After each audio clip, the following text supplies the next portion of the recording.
Bueno, entonces, siguiendo con la teoría, vamos a ver lo que se llaman sucesiones convergentes.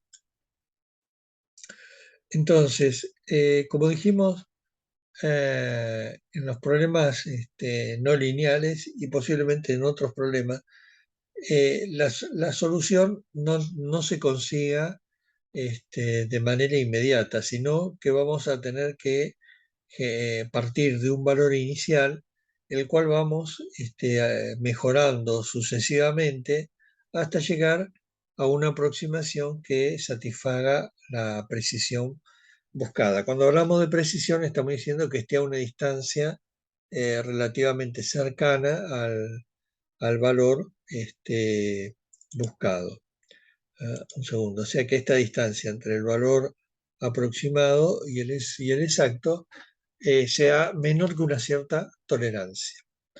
Eso nos garantiza que el valor que obtuvimos tiene la precisión buscada. En definitiva, vamos a tener una sucesión de valores que cada vez se van a acercar más al valor exacto. Entonces vamos a definir lo que es una sucesión. ¿eh?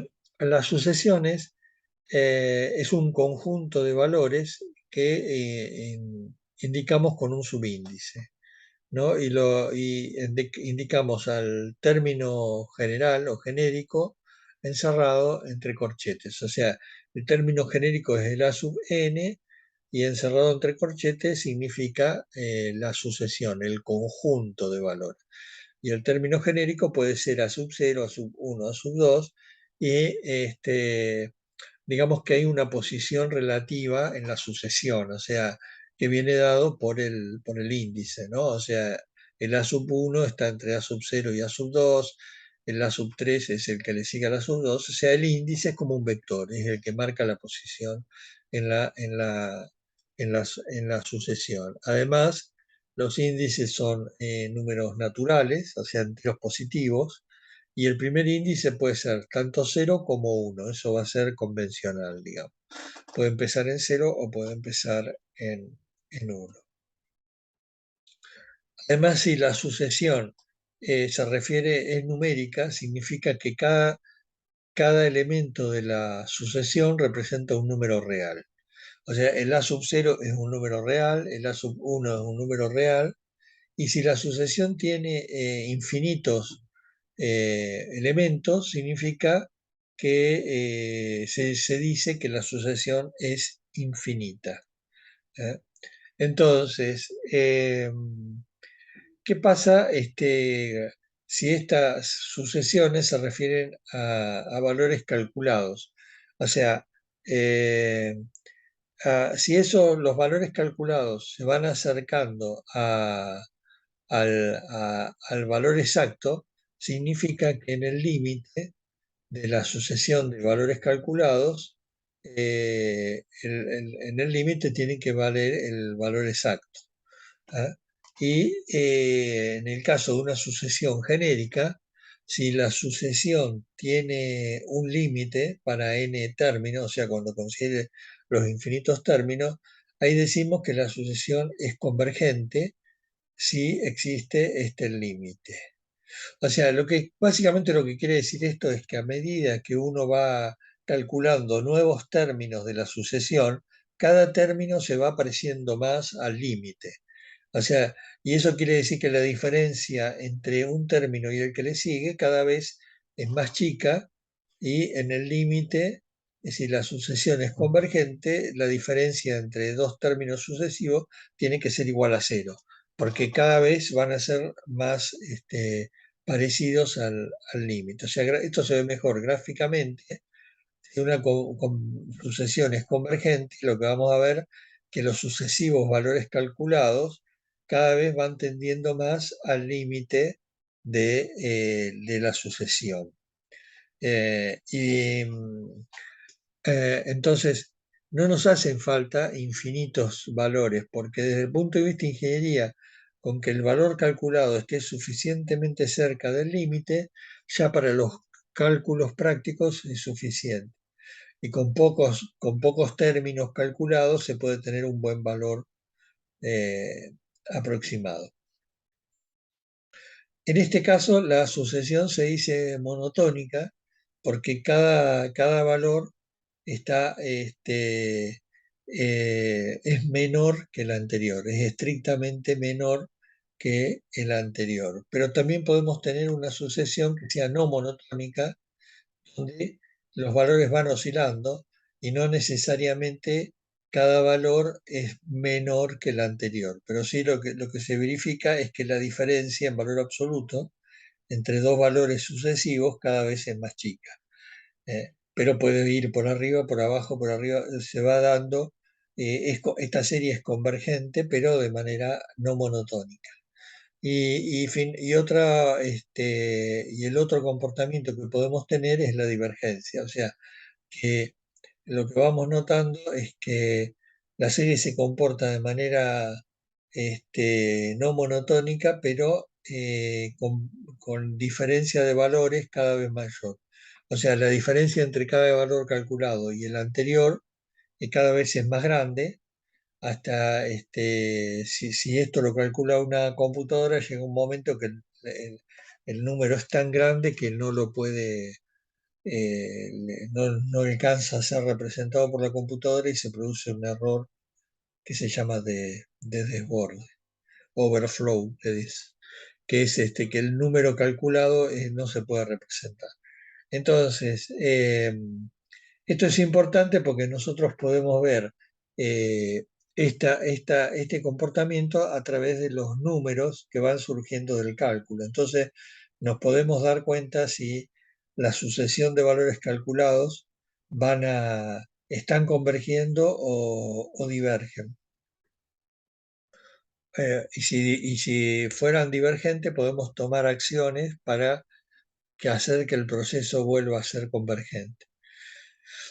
Entonces,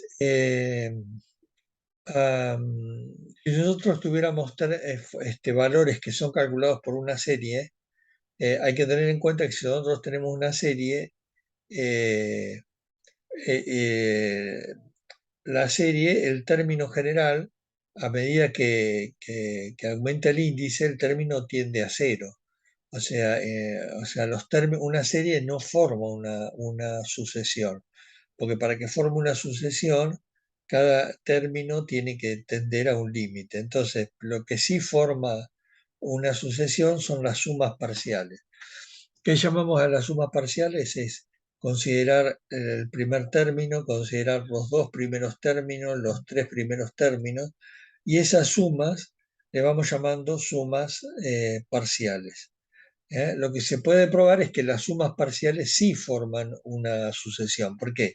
Porque a medida que yo voy aumentando los términos que sumo, cada vez el nuevo término que agrego es cada vez más pequeño, hasta que en un momento no va a poder ser representado por la computadora y me va a quedar que todas las sumas parciales a partir de ahí me dan lo mismo. Entonces, las sumas parciales sí forman una sucesión. Y, y si esa sucesión es convergente, la serie se dice convergente. O sea, la convergencia de una serie se mide a través de una forma, a través de la convergencia de la sucesión generada por las sumas parciales. Todo esto se va a ver mejor con un ejemplo. Supongamos que tenemos la serie de Taylor de la función e a la x evaluada en 1. Entonces, e a la x, el término genérico era x elevado a la n sobre n factorial. Si x fuese 1, e elevado a la 1 es el número e, y del lado derecho nos queda que eso es equivalente a la suma infinita de estos términos, ¿no? 1 sobre 2 factorial, sobre 3, sobre 4, etc. Entonces, lo que vamos a ver es cómo va convergiendo las sumas parciales de esta serie. O sea, ¿qué sería la suma parcial? Sería sumar desde el primer término hasta el término n, desde 0 hasta n. O sea, si sería b0 más b1 más bn. Entonces, si consideramos la suma parcial hasta n igual a 1, sería 1, los dos primeros términos serían, este sería el de n igual a 0, este el de n igual a 1, 1 más 1, 2.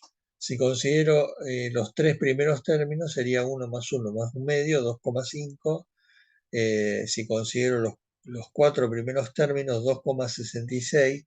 Y si voy graficando, no graficando, si pongo una tabla con los diferentes valores de sumas parciales, o sea, fíjense que las sumas parciales van convergiendo a, a un valor límite, que es el número E, que es el número que estoy buscando. ¿Ah? Y lo que puse acá en rojo son los decimales de coincidencia con los de del valor exacto. Entonces, si grafico cómo varía la sucesión, a medida que aumenta la cantidad de términos considerados, cada vez estoy más cerca del valor exacto, que sería el límite de la serie. Y lo que se ve es que en los métodos que tienen una convergencia muy rápida, no preciso una gran cantidad de términos, ¿no? Esto es lo que le da, por eso son tan prácticas las series de Taylor o las series de Fourier, que con una pequeña cantidad de términos, digamos pequeña, digo 6, 7, 8, ya tengo una gran precisión. Fíjense que acá tengo casi 5 decimales de coincidencia con el valor exacto, considerando los 8 a primero sumas parciales, ¿no? Entonces, si ponemos esto en una tabla, vamos a poner las sumas parciales en la segunda columna, y el error, que en este caso el error lo puedo calcular porque conozco el valor exacto, es la diferencia entre el valor exacto y el valor aproximado. ¿Cuál es el valor aproximado? La suma parcial. Por ejemplo, tomando n igual a 1, la suma parcial vale 2 y el valor exacto es 2,71. Quiere decir que el error es 0,71. Y así, si conozco el error y el valor aproximado, puedo calcular los decimales significativos, que ese es el objetivo, es calcular qué aproximación tiene el valor calculado. ¿Mm? O sea, si tengo el error absoluto, puedo despejar la cantidad. ¿Se acuerdan? Hay una relación entre el error absoluto y la cantidad de decimales significativos. Esa relación nos dice que el error es siempre menor que 0,5 por 10 a la menos d, donde d es el máximo valor entero que verifica esta desigualdad. O sea, es el máximo entero que es menor o igual que esta cantidad, que es el logaritmo del error dividido 0,5. O sea, si conozco el error, puedo saber cuántos decimales de precisión tiene mi cantidad calculada. Entonces, fíjense que yo en esta columna, perdón, en la última columna puse este lado derecho menos logaritmo de dividido 0,5.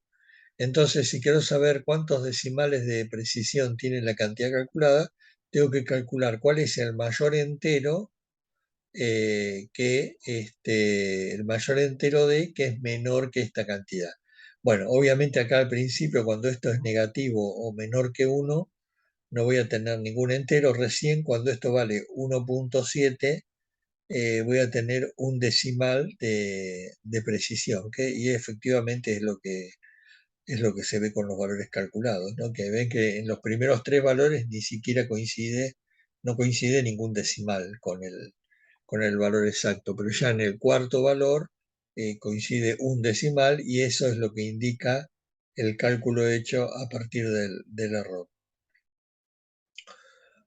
Y así sigo con las diferentes sumas parciales, y si yo tengo d decimales de precisión, voy a mostrar mi resultado redondeado a esos decimales. O sea, el resultado que yo entrego como resultado de un cálculo es el valor aproximado redondeado a sus decimales significativos. ¿Mm? ¿Y por qué lo entrego redondeado a sus decimales significativos? Porque son los únicos decimales que puedo garantizar de coincidencia con el valor exacto. Todos los otros no tienen sentido. Pero el redondeo no tiene que ver con el cálculo, tiene que ver con cómo muestro los resultados. O sea, los cálculos nunca se hacen con números redondeados, siempre se hacen con los números con la máxima precisión que pueda representarlos, ¿no? El redondeo es un tema de presentación de resultados para indicarle al que recibe el resultado cuánta precisión conseguí en el resultado. Fíjense este valor, por ejemplo, el de n igual a 5, que dice 2.72, pareciera ser que comparado con el valor exacto, que es 2.718, no tuviera mucha precisión, pero sin embargo cuando le calculo su valor relativo, que el error relativo era el error absoluto dividido relativo a la cantidad exacta. O sea, acá el E minúscula es el número E, ¿no? Es la diferencia del valor calculado con el número E respecto del número E. Entonces, fíjense, este que tiene dos decimales nada más, tiene un error menor al 0.05%. O sea, en términos de ingeniería, un error aceptable está entre el 1%, el 0,1%, o sea que esto tiene dentro de lo que sería en términos de ingeniería una precisión muy aceptable. Y sin embargo, no sé, en términos por ahí de otras disciplinas puede parecer como que es un número que tiene mucho error. Y sin embargo, a los efectos de ingeniería tiene una precisión muy aceptable. O sea, lo que quiero decir, en ingeniería no precisamos números que tengan excesiva precisión. Entonces, este, insisto, estos números los vamos a calcular usando la máxima precisión posible. Si este número fuera a participar en otro cálculo, y bueno, iría ya con esta precisión, digamos, ¿no? Pero ahí ya nos metemos en el tema de propagación de errores que no lo vamos a tratar. Entonces, el tema es que este número tiene dos decimales significativos, pero mucha precisión. Entonces, ¿qué pasa si en vez de tener números que están entre 1 y 10, sean números que están de mayor valor absoluto? Por ejemplo, si yo multiplico por 100 la serie anterior, los valores calculados van a estar en el orden de 200 hasta 271, o sea, 100 veces el número E es 271, 8. Y sin embargo, cuando empiece a medir la precisión en los decimales, recién para acá, cuando n es igual a 6, voy a tener un decimal de coincidencia con el valor exacto y después voy a tener 2 y 3. Sin embargo, si calculo el error relativo para este número, acá tengo 0.0083%, o sea, y acá 0.001, o sea, a pesar de tener un decimal de coincidencia, la precisión que tiene el número de manera relativa tiene mucha precisión. Quiere decir que los decimales no son la mejor forma de comparar precisiones, porque va a depender del tamaño del número. Si yo puedo garantizar que el número que voy a calcular está siempre entre 1 y 10, los decimales significativos son una medida. Pero si no, tengo que calcular las cifras significativas. ¿Y cómo calculaba las cifras significativas? A través del error relativo. O sea, yo tengo que calcular el error relativo y yo sé que las cifras significativas es el máximo entero que verifica esta desigualdad. O sea, que es el máximo entero menor que el logaritmo del error relativo dividido 5. En el otro caso era 0,5, acá es 5. Entonces, en ese caso, que si yo calculo el error relativo, ah, me voy a, por ejemplo, si quiero dos decimales y el t son la cantidad de cifras significativas de la mantisa, ¿no? En este caso, que por ejemplo el número e tiene una sola cifra entera, la mantisa coincide con el número, porque sería multiplicado por 10 a la 0, que es 1, y la mantisa sería este número que se ve acá. Entonces, si quiero eh, dos decimales de precisión, o sea, o un error relativo menor al 0,01%, sería esta cifra que está acá para n igual a 5, ¿no? Y me da 2,72. Este, em, y tengo en este caso tres cifras de precisión, o sea, las cifras son todas las cifras desde la que está más a la izquierda, contando tres hacia la derecha, porque son las cifras de la mantilla. Esto se ve mejor si yo tuviera ahora números muy grandes, porque directamente es correr la coma a tres lugares, y entonces ahora los lugares calculados, los números en rojo son los de las cifras significativas, y si quiero un error del 0 menor al 0,1%, otra vez estoy en el mismo lugar. O sea, con n igual a 5 ya lo garantizo, y, y en cambio con los decimales significativos, esto no tiene ningún decimal significativo de precisión, pero sin embargo tiene un error relativo totalmente aceptable. Entonces, la conclusión de todo este análisis es que el error relativo es la medida más indicada para medir la precisión si no sé de antemano qué valor absoluto va a tener el número, si va a ser muy grande o muy pequeño. Entonces, en definitiva, nosotros vamos a decir que una cantidad aproximada es aceptable si su error es menor que una dada tolerancia. Si el error lo vamos a medir en valor absoluto, la tolerancia va a venir dada por la cantidad de decimales significativos que le fijemos a la solución. O sea, si fijamos con d igual a 5 decimales, reemplazamos el 5 acá y eso nos va a dar una tolerancia al error absoluto. Y vamos a ir midiendo el error absoluto en cada paso, y cuando el error sea menor que la tolerancia especificada, ahí paramos el proceso iterativo. Como dije, esto vale si las cantidades que estamos calculando no son muy grandes ni muy pequeñas, o sea que tienen una cifra entera o dos cifras enteras que no son muy grandes. Si por el contrario no sabemos qué tamaño tiene lo que estamos calculando, lo correcto es manejarse con el error relativo y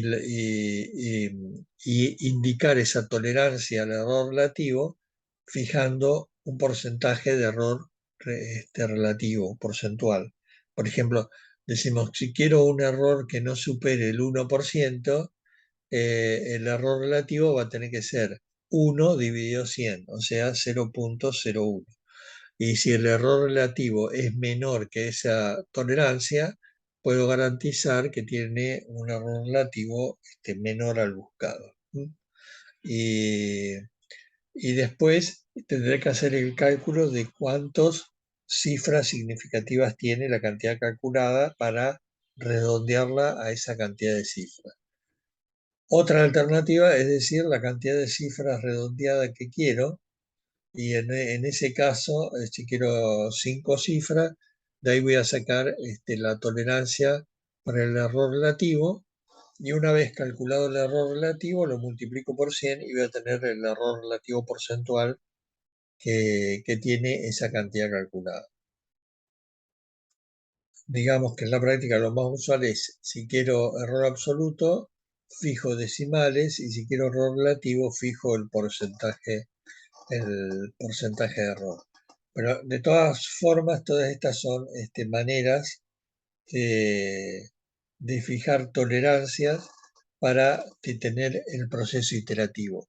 O sea, todos mis métodos numéricos van a involucrar cálculos iterativos, o sea, cálculos que cada vez están más cerca del valor exacto, pero no preciso llegar al valor exacto, que de hecho no voy a llegar nunca, porque las computadoras no permiten manejar números con infinita precisión, y voy a estar siempre con valores aproximados. Entonces, cuando detengo el proceso iterativo, ni bien alcance la tolerancia buscada para el error o especificada, ahí detengo mi proceso iterativo y ahí tengo un valor calculado que tiene la precisión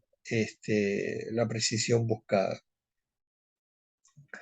Ah, ¿y esto por qué es importante? Porque hoy en día los programas de computación o programas de cálculo, por ejemplo, los que habíamos visto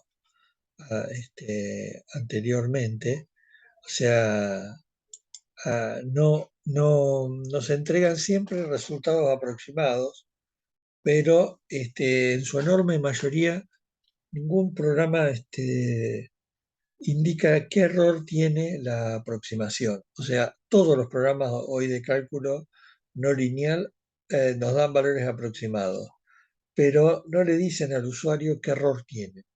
O sea, por ejemplo, acá es importante saber si plastifiqué, no plastifiqué, y en general los resultados que se obtienen son menores que los reales. O sea, la computadora me puede dar una salida, perdón, voy a poner el marcador. La computadora me puede dar una salida que me indique que se comporta totalmente elástica la estructura, pero como las tensiones que resultan son menores que las reales, puede ser que en realidad tenga partes que plastificaron. Entonces, no siempre el resultado de la computadora se corresponde con la realidad. ¿Eh? ¿Y de qué depende eso? De la cantidad de incógnitas que utilice para describir el problema. Si utilizo muy poca cantidad de incógnitas, puedo tener resultados muy pobres. Y si utilizo mucha cantidad de incógnitas, voy a tener resultados mucho más precisos, pero a expensas de un mayor tiempo de cálculo y de mayores recursos computacionales. Entonces, es como que hay que hacer un balance. O sea, y como digo siempre, estamos en una etapa intermedia, o sea, estamos en el medio de la historia. O sea, cuando uno está en el medio de un proceso de evolución, no alcanza a ver cuál va a ser el final de ese proceso. Yo creo que en unos años los programas no solo nos van a dar el resultado, sino que nos van a dar también su precisión, ¿no es cierto? O sea, nos van a decir cuánto se deformó la viga, y nos van a decir que las tensiones tienen un error más o menos 1% o 0,1%, en fin, un porcentaje de error. O sea, o sea que digamos que no se puede descargar en el usuario la responsabilidad del error, entonces, del cálculo del error. Lo que, como eso todavía no sucede, yo lo que les trae, uno de los objetivos principales de la materia es que ustedes puedan hacer una estimación de qué error tienen los cálculos que están haciendo, para de esa manera tratar de garantizar una cierta precisión cuando entregan un resultado. Digamos que hoy en día las computadoras han avanzado, las memorias que se disponen son más grandes y en general uno podría decir que ya se trabaja con precisiones grandes, pero como no se mide, no se sabe qué precisión se tiene. Lo que sí se puede decir es que a principios de los años 70, cuando las computadoras eran muy limitadas, los cálculos, algunos cálculos de esa época llevaron a colapsos de estructuras, porque no, los resultados estaban lejos de parecerse a los reales. Y digamos que es un tema que hoy en día tampoco, eh, digamos, se le da relevancia. O sea, todos los programas de cálculo no dan ninguna indicación acerca del error. Algunos programas tienen incorporados, pero son técnicas muy difíciles de utilizar y, y de poco valor para la evaluación real del error. Entonces, insisto que el tema del error no es simplemente algo, eh, ya terminamos. El tema del error no es algo que sea abstracto, sino que tiene implicancias prácticas. Por eso le vamos a dar importancia a lo largo de todo el curso. Bueno, entonces vamos a detener acá la grabación.